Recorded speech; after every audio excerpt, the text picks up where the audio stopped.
Hello students, welcome to mentor ji classes. Mentor ji classes में आपका स्वागत है। मैं विजय आपके लिए फिर लेकर आया हूं बायोलॉजी विद डीजे।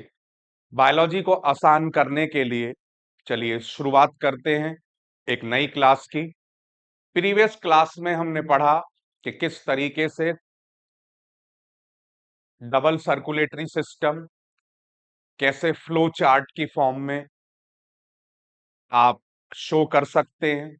फिर हमने पढ़ा डायग्रामेटिक रिप्रेजेंटेशन जो आपकी बुक में दिया हुआ है, उसमें हम उन्हें कैसे आइडेंटिफाई करेंगे कि कौन सा पर्टिकुलर चैम्बर किस वेन या आर्टरी को रिसीव कर रहा है, क्योंकि वो बड़ा पोटेंशियल क्वेश्चन है जो बोर्ड एग्जाम में पूछा जाता है। इसके साथ साथ हमने पढ़ा कि किस तरीके से कार्डियक साइकिल के फेजेस होते हैं। 4 फेजेस आपको मैंने टोटल बताए थे, जिसमें से 2 हम प्रीवियस क्लास में डिस्कस कर चुके हैं और बाकी हम इस क्लास में डिस्कस करने वाले हैं। तो बनाते हैं उस डायग्राम को और फिर शुरू करते हैं। So let's focus on the diagram of heart. Now I am going to draw the atrioventricular septum, and then this is atrial septum, and then the ventricular septum, and that's how we have left auricle, right auricle, left ventricle, right ventricle, and then we have the left auriculo-ventricular valve, and then we have the right auriculo-ventricular valve. In first phase and in second phase, as we have discussed already, कि first phase में जो blood है वो pulmonary vein के through वापस आता है oxygenated blood, और फिर राइट लेफ्ट अट्रियो वेंट्रिकुलर वाल्व के थ्रू ये पहुंच जाता है लेफ्ट वेंट्रिकल में, और लेफ्ट वेंट्रिकल में ये एओर्टा के थ्रू आगे डिस्पैच कर दिया जाता है बॉडी पार्ट को, dispatched by to body parts by aorta. So up to here we have concluded. पिछली क्लास में हमने यहां तक कर लिया था। अब हम तीसरे फेज की बात करते हैं, जिसमें ब्लड वेना कावा के थ्रू, वेना कावा जिसमें दोनों है आपकी सुपीरियर भी और इंफीरियर भी। सो inferior and superior vena cava, both vena cava carry their blood into right auricle. आप देखिए इसी फेज को हम स्टार्ट करते हैं, फेज 3, एंड फेज 3 में point 1 from superior and inferior vena cava, from superior and inferior vena cava blood comes into right auricle. तो blood right auricle में आता है। Right auricle expands, that is named as diastole. आपको मैंने बताया था जब भी हार्ट चैम्बर ब्लड रिसीव करेगा वो चैम्बर फैलेगा, so that diastole. Next, as right auricle gets fully filled, it starts contraction. That means systole. अब systole, due to systole, right auricle or you can say the blood from right auricle, blood from right auricle passes to lungs, sorry, lung passes to blood from right auricle passes to right ventricle through right auriculoventricular valve, और इस valve के through blood right auricle से right ventricle में dispatch होना शुरू हो जाएगा. So that is the third phase. Let's move to next phase. So again draw this diagram. अभी तक हम तीन फेज को कंप्लीट कर चुके हैं, अब चौथे फेज की तरफ बढ़ते हैं. सो this is the atrioventricular septum, then we have the atrial septum, then we have the ventricular septum, that is left auricle, आपका right auricle, left right ventricle, left ventricle. This is the right auriculoventricular valve, left auriculoventricular valve. So all these are the chambers and the phases. अब हम बात करते हैं, अभी तक तीन phase की बात कर चुके हैं. First we have done, second we have done, third we have done. Now we are in the fourth phase. तो फेज फोर्थ में अब क्या हुआ जी? ब्लड रिसीव कर लिया किसने? Right ventricle. So as right ventricle receives blood, it expands, जिसे हम कहेंगे diastole. Now, as right ventricle gets fully filled, as right ventricle gets fully filled, it starts contraction, and that is systole. Due to systole in right ventricle, blood from pulmonary artery, blood from right ventricle, blood from right ventricle passes to lungs for oxygenation through pulmonary artery. तो pulmonary artery के लिए ये lungs को to lungs भेज दिया जाएगा. इस तरीके से आपने देखा ये चार फेजेस कंप्लीट हुए. किस तरीके से ब्लड आया फर्स्ट फेज में आ रहा है ये पल्मोनरी वेन के थ्रू. उसके बाद ये लेफ्ट ऑरिकुलो वेंट्रिकुलर वाल्व के थ्रू पहुंच गया लेफ्ट वेंट्रिकल में. फिर लेफ्ट वेंट्रिकल से ये डिस्पैच हो गया एओर्टा के थ्रू बॉडी पार्ट्स को. फिर वापस ये थर्ड फेज में वेना कावास के थ्रू वापस आया सुपीरियर और inferior, and then in again dispatch to lungs. So this is how the easiest way, ये सबसे आसान तरीका है जिसके थ्रू मैंने आपको बताया कि कैसे आप ब्लड को पंप कर सकते हैं हार्ट के थ्रू. ये पूरी फिजियोलॉजी, पूरी मैकेनिज्म हमने समझी हार्ट की. अब इसी बेसिस को हम समझते हुए चलते हैं आगे की तरफ. Let's move to next.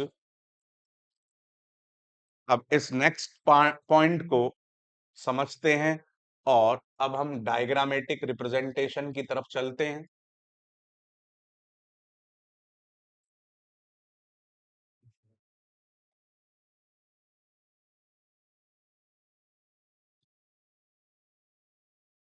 Then you come to know what I mean to से.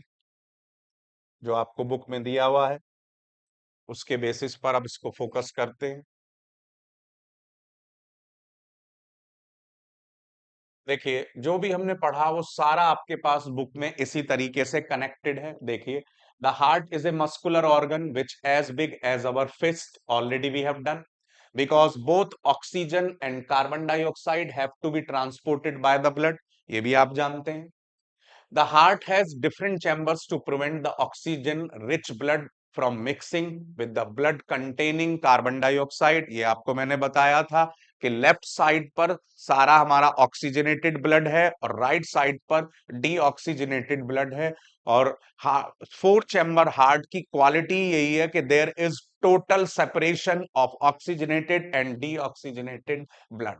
The carbon dioxide rich blood has to reach to the lungs for the carbon dioxide to be removed, and the oxygenated blood from the lungs has to brought back to the heart। तो कैसे होता है ये सब हमने पढ़ा। This oxygen rich blood is then pumped to the rest of the body।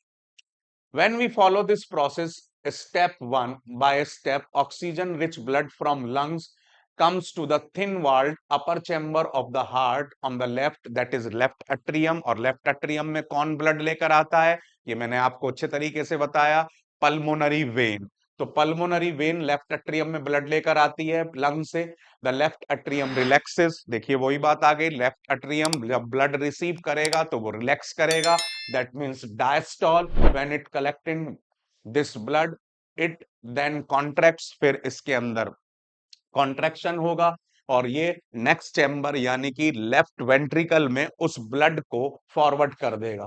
फिर left ventricle relax होगा, रिलैक्स होने के बाद ब्लड उसके अंदर जब ट्रांसफर होगा और फिर वो कॉन्ट्रैक्ट करेगा और ब्लड एओर्टा के थ्रू बॉडी पार्ट्स को पंप कर दिया जाएगा।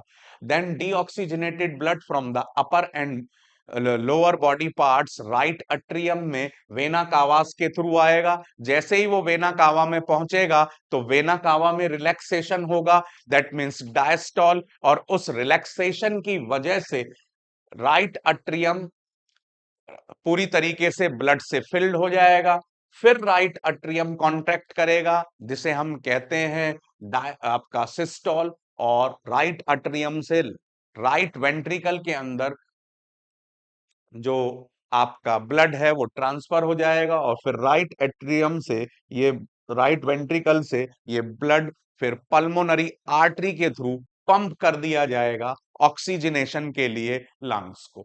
तो वो चारों फेजेस बुक में आपको शॉर्ट करके दिए हुए हैं जिसको मैंने आपके लिए एक्सपेंड किया है, समझाया है, बताया है आपको कि किस तरीके से आप इसको और बेहतर ढंग से समझ सकते हैं।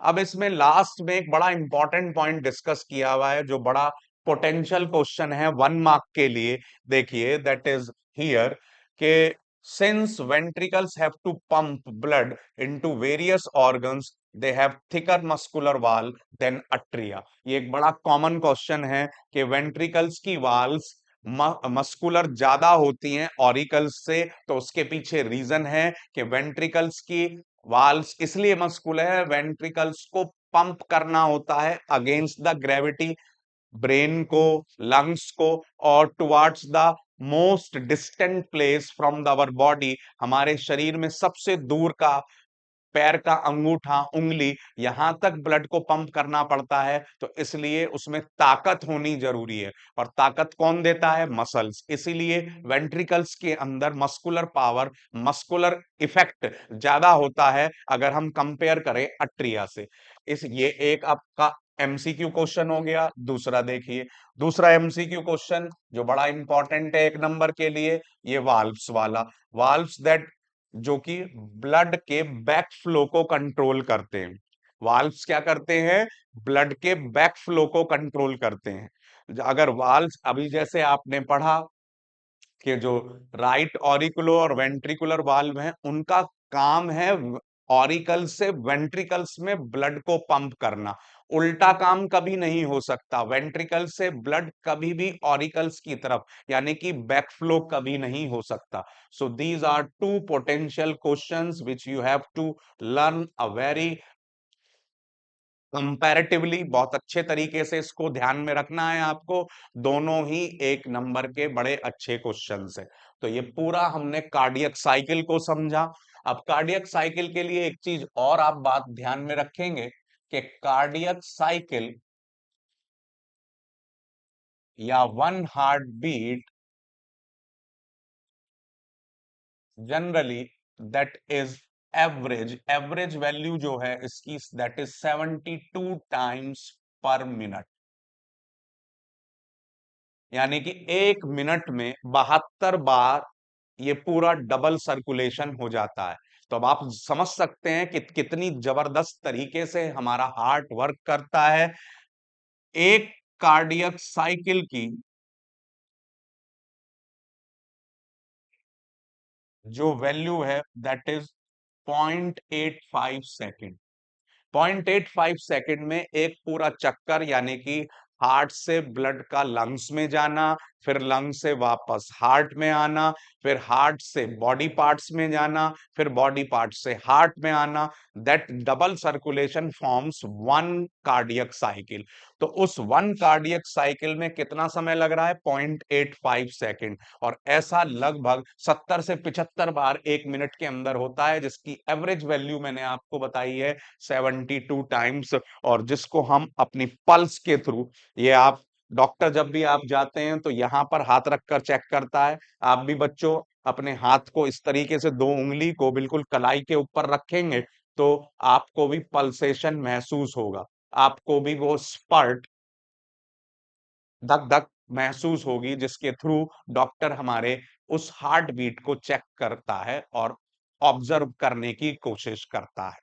सो इन सब चीजों को, जितना भी अभी मैंने बताया, इसको क्यूआर कोड की थ्रू आप अपने पास स्टोर कर सकते हैं, इसको स्कैन कर सकते हैं, ताकि आप इसको आसानी से आगे तक यूज कर सकें। That will make you useful.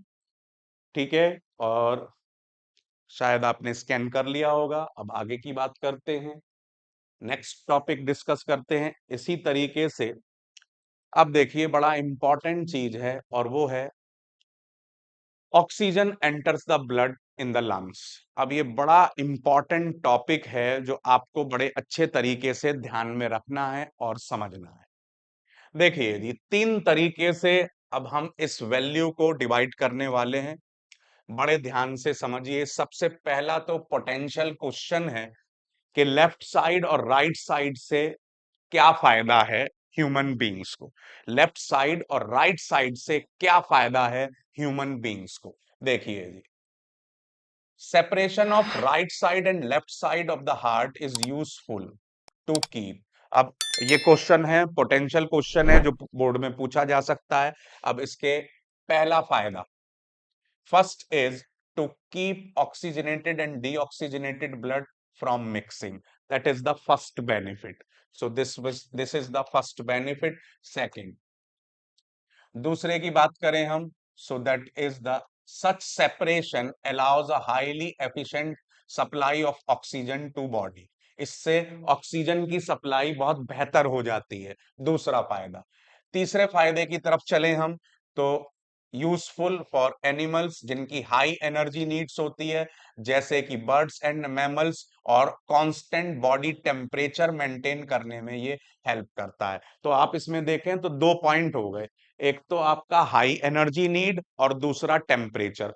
तो एक तरीके से देखें तो हमारे अंदर जो हम वार्म ब्लडेड हैं, या आपका बर्ड्स वार्म ब्लडेड हैं, उनके पीछे सबसे बड़ा रीजन ही यही है कि हमारी एनर्जी को, चाहे हम अपनी बात करें चाहे बर्ड्स की बात करें, तो हमारे अंदर ये 4 फायदे हैं। और ये 4 फायदे हमें किसकी वजह से मिलते हैं? डबल सर्कुलेटरी सिस्टम की वजह से। तो ये 2 या 3 नंबर का बड़ा अच्छा क्वेश्चन है जो बोर्ड में कई बार आ चुका है।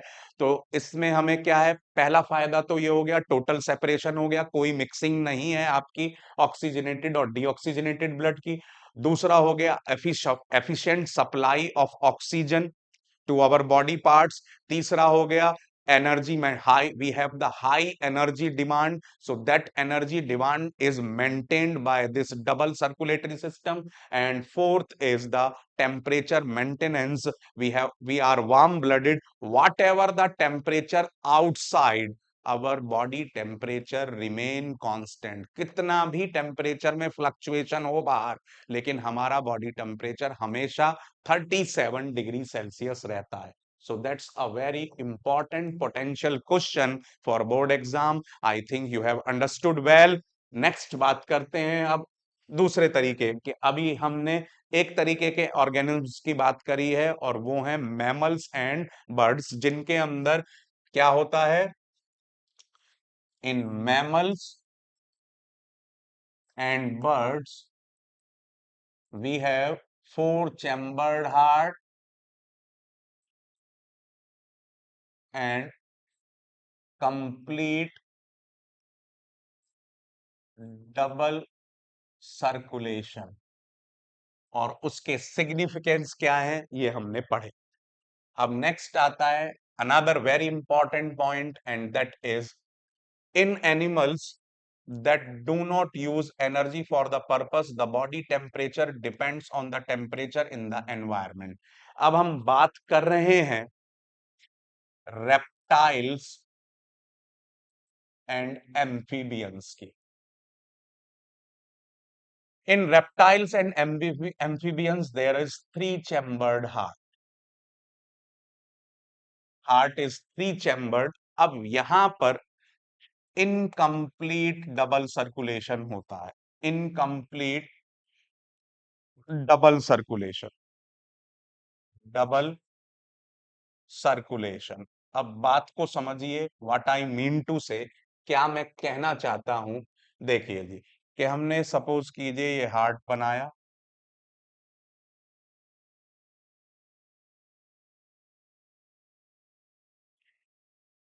आप देखेंगे तो इसमें, सॉरी, ये चलिए, ये हार्ट बनाया हमने, दोबारा इसको हार्ट को बना लेते हैं।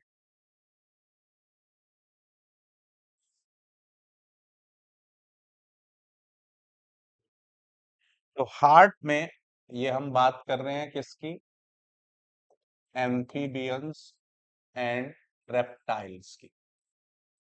इनके अंदर थ्री चैम्बर्ड हार्ट होता है। अब इस थ्री चैम्बर्ड हार्ट के अंदर ये एक पार्टीशन हो गया, दूसरा पार्टीशन हो गया जी आपका ये। तो यहां पर लेफ्ट ऑरिकल अलग है, आपका राइट ऑरिकल अलग है, right auricle, but ventricle is single, single ventricle होता है। तो यही सबसे बड़ा ड्रॉबैक है। यहां पर ऑक्सीजनेटेड ब्लड अलग इकट्ठा होगा और इधर डीऑक्सीजनेटेड ब्लड अलग इकट्ठा होगा। लेकिन जब ये डिस्पैच होता है तो मिक्स्ड ब्लड डिस्पैच होता है, मिक्स्ड ब्लड। तो इस मिक्स्ड ब्लड के डिस्पैच होने की वजह से ही हम इसे बोलते हैं incomplete double circulation, that is named as incomplete double circulation. क्यों, भले ही अलग अलग ब्लड इकट्ठा हो रहा है, डीऑक्सीजनेटेड अलग हो रहा है, ऑक्सीजनेटेड अलग हो रहा है, लेकिन डिस्पैच मिक्स्ड ब्लड होता है। और यही वजह है कि इन एनिमल्स की एनर्जी डिमांड हमसे कम होती है, इनका टेम्परेचर मेंटेनेंस भी हमारे जैसा बेहतरीन नहीं होता। ये कोल्ड ब्लडेड है, यानी कि बाहर कुछ भी टेम्परेचर में चेंज होगा तो इनकी मजबूरी है कि इनको अपने शरीर का टेम्परेचर उसी हिसाब से चेंज करना पड़ेगा। So in animals that do not use energy for this purpose, the body temperature depends on the temperature in the environment. Such organism like amphibians or reptiles have three chambered heart and tolerate some mixing of oxygenated and deoxygenated blood। तो ये आपको दे दिया इन्होंने दूसरा combination, that is another very important question for board exam. तीसरी बात करते हैं जी हम फिशेस की। फिशेस जो होता है, इनके अंदर सिंगल सर्कुलेशन होता है, single circulation, and we I am talking about fishes. In fishes there is two chambered heart. जैसे इसमें हमने थ्री चैम्बर्ड में पढ़ा, two auricles and one ventricle. इनके अंदर वन ऑरिकल होता है और वन ही वेंट्रिकल होता है। अब इंपॉर्टेंट बात क्या है, देखिए जी, two chambers to their hearts and the blood is pump to gills. सबसे पहले ब्लड सीधा कहां जाता है? गिल्स को। उसके बाद गिल्स के बाद इज ऑक्सीजनेटेड देयर, वहां उसको ऑक्सीजन मिक्स कर दी जाती है। Then passes directly to rest of the body. भाई सीधा ब्लड जो है गिल्स में गया, गिल्स में ऑक्सीजनेशन हो गया, ऑक्सीजनेशन के बाद रेस्ट ऑफ द बॉडी उसको ट्रांसफर कर दिया गया, और ट्रांसफर करने के बाद blood goes only once through the heart in fish during one cycle, और इसीलिए सिंगल सर्कुलेशन नाम दिया गया है कि एक साइकिल में एक बार ही केवल हार्ट तक वो पहुंचता है। On the other hand it goes through the heart twice during the cycle in vertebrates, तो इसलिए डबल सर्कुलेशन, जो कि हम ऑलरेडी पढ़ चुके हैं। तो ये पूरा का पूरा, ये पूरा डबल सर्कुलेशन का process already we have done, that is also a very good potential question. तो ऑक्सीजन एंटर्स इन ब्लड, आपको 3 टॉपिक बनाकर लिखना है, 3 सब टॉपिक्स में कंपैरेटिव स्टडी करके इसको लिख लीजिएगा, ये आपके लिए बड़ा फायदेमंद होगा। इसमें पहला हो गया मैमल्स एंड बर्ड्स, जिसमें 4 चैम्बर्ड हार्ट हैं, 2 upper auricles, 2 lower ventricles, complete double circulation होता है, पूरा सेपरेशन है, हाई एनर्जी नीड्स है, high efficient supply of oxygen है, और प्रॉपर मेंटेनेंस है टेम्परेचर का, इसीलिए ये वार्म ब्लडेड है। दूसरी बात करी थी हमने एम्फीबियंस एंड रेप्टाइल्स की, तो एम्फीबियंस और रेप्टाइल्स में 3 चैम्बर्ड हार्ट होता है, 2 upper auricles, 1 lower ventricle. There is total separation of blood regarding collection. Collection दोनों में अलग अलग होता है, दोनों मतलब कि ऑक्सीजनेटेड ब्लड अलग कलेक्ट होता है, डीऑक्सीजनेटेड ब्लड अलग कलेक्ट होता है, लेकिन जब ब्लड ट्रांसपोर्ट होता है तो उसकी मिक्सिंग हो जाती है, और मिक्सिंग होने की वजह से इनके अंदर ना तो टेम्परेचर का मेंटेनेंस प्रॉपर हो पाता है, इसीलिए कोल्ड ब्लडेड है। बाहर का टेम्परेचर कुछ भी हो, इनको अपना टेम्परेचर उसी हिसाब से चेंज करना पड़ता है। हाई एनर्जी डिमांड भी नहीं है इनकी, और इनमें प्रॉपर सेपरेशन भी नहीं है, तो इस तरीके से आप डिफरेंसेस भी क्रिएट कर सकते हैं। इन लास्ट द फिशेस, और हाँ एक चीज और ध्यान रखिएगा, क्रोकोडाइल रेप्टाइल ही है लेकिन उसमें 4 चैम्बर्ड हार्ट होता है। क्रोकोडाइल रेप्टाइल ही है लेकिन उसमें 4 चैम्बर्ड हार्ट होता है, ये एक बड़ा इंपॉर्टेंट एक्सेप्शन है जो आपको दिमाग में रखना है। फिशेस के अंदर सिंगल सर्कुलेशन होता है क्योंकि 2 ही चैम्बर होते हैं हार्ट के, सीधा ब्लड जो है गिल्स के अंदर पंप होता है, और वहां ऑक्सीजनेटेड होकर directly rest of the body को पास कर दिया जाता है। Blood goes only once through the heart in the fish during one cycle, इसीलिए इसको सिंगल सर्कुलेशन नाम देते हैं। तो इस टॉपिक को 3 पार्ट में आप करके लिखेंगे, मैमल्स एंड बर्ड्स, दूसरा आपका रेप्टाइल्स एंड एम्फीबियंस, और तीसरा फिशेस। और ये इसीलिए 3 से 5 नंबर का एक बड़ा अच्छा क्वेश्चन है जो एग्जाम में आपसे पूछा जा सकता है। मैं फिर आपको क्यूआर कोड शेयर कर रहा हूं, ध्यान से आप इसको स्कैन करें और इनको अपने पास प्रिजर्व रखें ताकि आप आगे तक इसका क्वालिटी यूज कर सकें, इसको आप फायदा इसका उठा सकें। तो आसानी से आप मेरे हिसाब से इतने समय में क्यूआर कोड से आसानी से कर सकते हैं। अब चलते हैं अगले टॉपिक की तरफ। देखिए, नेक्स्ट इज ब्लड प्रेशर। ये बड़ा कॉमन सा वर्ड है जो खूब आपने सुना होगा, and that is blood pressure, जिसे साधारण भाषा में हम कहते हैं बीपी। ठीक है, तो ब्लड प्रेशर की बात करते, सबसे पहले आती है जी इसकी definition. So force that blood exert against the wall of vessels, और वेसल्स क्या है? Artery and veins. यहां पर वेसल्स किसको कहा गया है? आर्टरीज एंड वेन्स को कहा गया है, is called blood pressure. So that is the simple definition. बहता हुआ ब्लड जो भी आर्टरीज और वेन्स के ऊपर प्रेशर डाल रहा है, उसे हम क्या नाम देते हैं? उसे हम नाम देते हैं ब्लड प्रेशर। नेक्स्ट आता है जी, अब आगे की बात करते हैं कि this pressure is much greater in arteries than veins. ये बड़ा इंपॉर्टेंट क्वेश्चन है बोर्ड का, जो बहुत पूछा जाता है कि आर्टरीज के अंदर प्रेशर ज्यादा क्यों होता है। देखो भैया, सीधी सी बात ये है कि आर्टरीज के अंदर जो आर्टरीज का डायामीटर है, जो कैविटी है, जो ल्यूमेन है जिसमें से ब्लड होकर बहता है, उसका डायामीटर कम है और वेन्स का डायामीटर ज्यादा है। तो जब बड़े, आप ये समझ लीजिए कि पाइप का साइज, वेन्स एक बड़ा पाइप वाला डायामीटर वाला पाइप है और जो आर्टरीज है वो छोटे डायामीटर वाला पाइप है। तो सीधी सी बात है, जब बड़े डायामीटर में जगह ज्यादा होगी तो ब्लड उसमें से कम प्रेशर के साथ फ्लो करेगा, और आर्टरीज में डायामीटर कम है तो इसलिए ज्यादा प्रेशर के साथ फ्लो करेगा। तो ये एक बड़ा इंपॉर्टेंट क्वेश्चन है, इसको ध्यान रखिएगा, that can ask in the exam. Next देखिए जी, अब ब्लड प्रेशर जो है बेसिकली वो डिपेंड करता है दो कॉन्सेप्ट पर, depends on, and that is, first is ventricular systole and second is ventricular diastole। दो की कॉन्सेप्ट हैं जिसके ऊपर ब्लड प्रेशर डिपेंड करता है। अब यहां पर भी आपको ध्यान रखना है, वेंट्रिकुलर सिस्टोल की वजह से आपका जो प्रेशर होता है उसे हम बोलते हैं सिस्टोलिक ब्लड प्रेशर, और साधारण भाषा में जो हमारी आम लैंग्वेज है, कॉमन लैंग्वेज है, उसमें बोलते हैं इसे ऊपर का बीपी। जब आप डॉक्टर के जी, डॉक्टर साहब ऊपर का बीपी कितना है मेरा, तो उसका मतलब है आपका सिस्टोलिक ब्लड प्रेशर।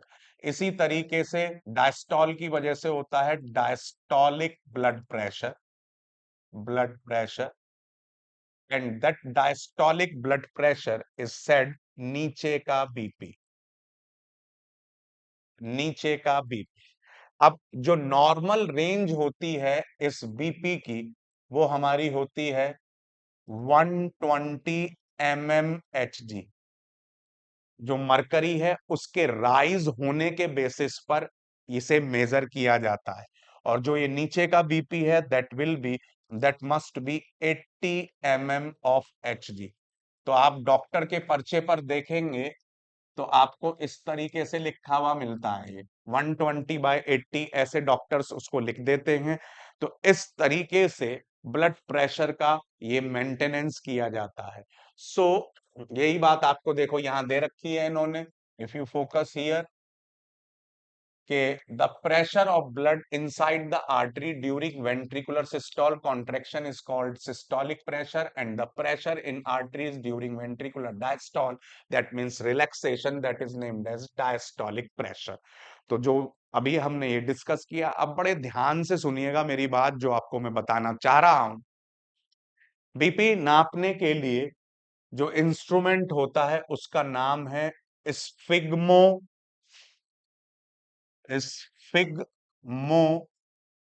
मैनोमीटर। जो डॉक्टर्स के पास हम एपरेटस देखते हैं, दैट इज स्फिग्मो मैनोमीटर। अब डॉक्टर किस तरीके से इसको नापते हैं उसे समझते हैं। ज्यादातर लेफ्ट हैंड को यूज किया जाता है, क्योंकि एपेक्स की वजह से पंपिंग उधर की तरफ ज्यादा जल्दी महसूस होती है। तो यहां पर हम एक बैंड बांध देते हैं और उस बैंड में डॉक्टर हवा भरता रहता है। अब हवा भरकर पूरी तरीके से उस बैंड को टाइट कर दिया जाता है। जैसे ही वो बैंड टाइट होता है तो वो हमारी बाजू पर जो हमारी आर्म में जितनी भी आर्टरीज हैं उनको प्रेशराइज करता है।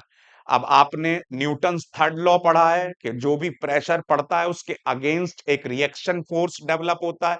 तो उसके अगेंस्ट रिएक्शन, उस एक्शन के अगेंस्ट रिएक्शन होता है, और उतना ही प्रेशर जो हमारी आर्टरीज हैं सिस्टोल के टाइम पर वो डालती हैं, और जो आपका मरकरी है वो उस स्फिग्मोमैनोमीटर में राइज होना शुरू हो जाता है और एक मैक्सिमम लेवल जितना भी हमारे प्रेशर का है वो शो करता है।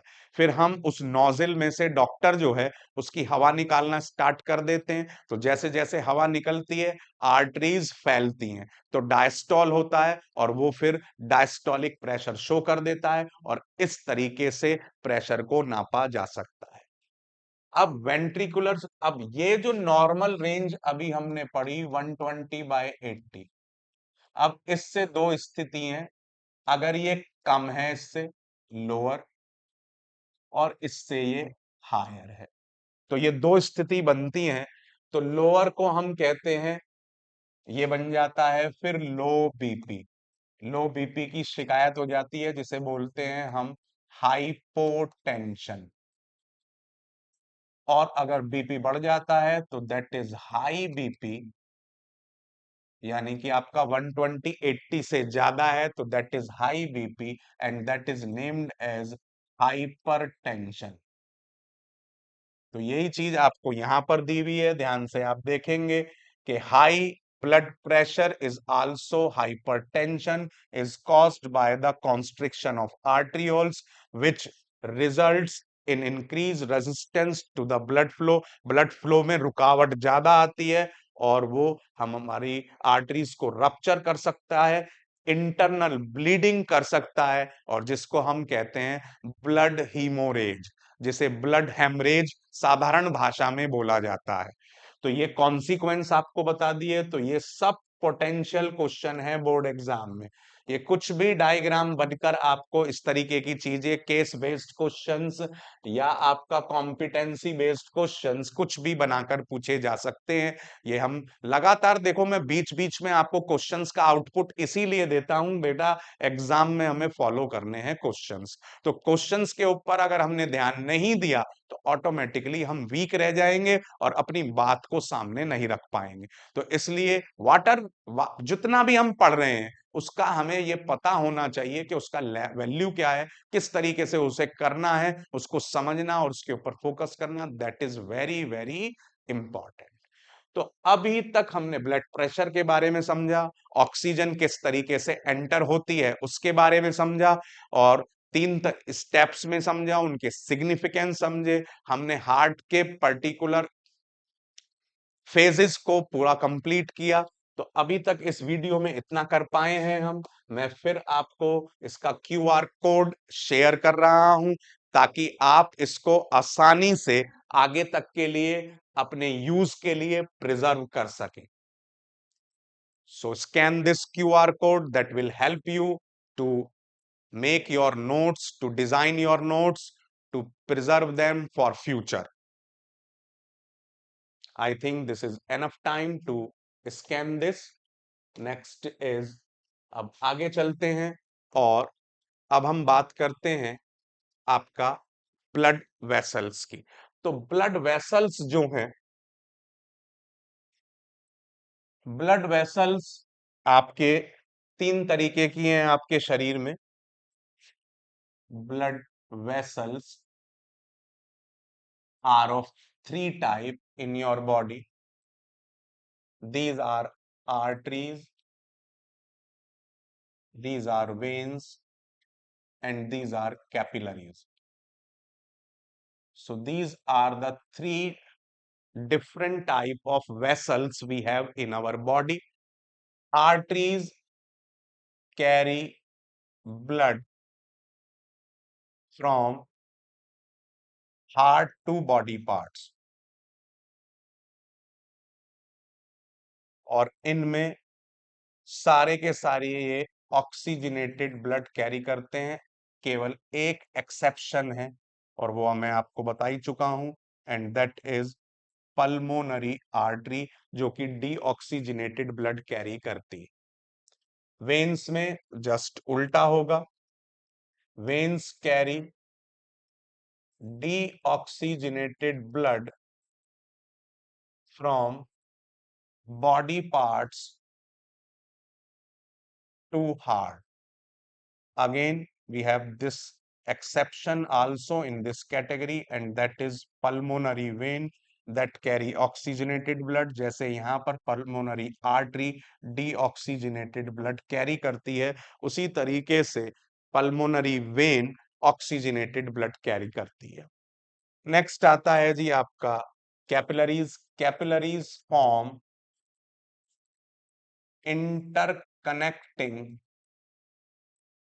Network between arteries and veins. Arteries और वेन्स के बीच में इंटरकनेक्टिंग नेटवर्क को फॉर्म करने का काम किसका है? ये कैपिलरीज का है। आगे चलते हैं अब, और इसको अब बड़ा एक इंपॉर्टेंट क्वेश्चन जो बोर्ड में आता ही आता है, और वो है structural difference between arteries and veins. Veins और आर्टरीज के बीच में स्ट्रक्चरल डिफरेंस देखिए, अगर हम देखें स्ट्रक्चर की बात करें, स्ट्रक्चर स्ट्रक्चर दोनों की सबसे इनर लेयर सेम है, लेकिन अभी आपको तीन डिफरेंसेस इनमें बड़े इंपॉर्टेंट बताऊंगा, जो आपको समझकर महसूस होगा कि व्हाट आई मीन टू से।